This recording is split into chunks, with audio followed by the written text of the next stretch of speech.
It gets better. It gets better. It really, really does. It gets better. My story parallels many of those that you've heard on this website. When I was in junior high, high school, I was a scrawny little kid, socially awkward, socially inept, actually, and shoved into lockers, tripped in the hallway, books flying all over the place, called names, spit on, and to make things worse, as a teenager, as I became aware that I was a homosexual, I was attending a private Christian school, so I was constantly taught that being a homosexual was wrong, so I hated myself, and I hated who I was. Saw myself as evil and sinful.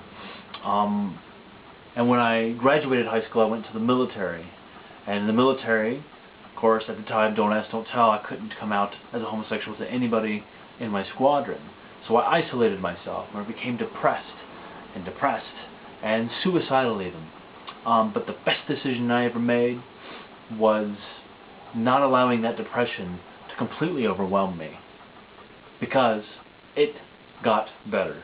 It really did. If you would have, if anybody would have come up to me when I was in high school and said, "Mike, years down the road, you're gonna meet somebody, one of your best friends in the world, who's a flight attendant, and you're gonna fly to the other side of the world in the same year to Africa and to Australia, and talk to people on the other side of the world," I wouldn't have believed you. But that's what happened this year, because I held on, because it got better.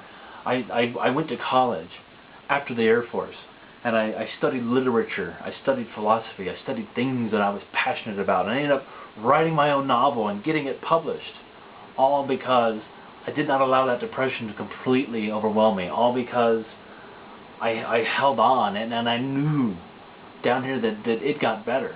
It really, really, really does. It gets better.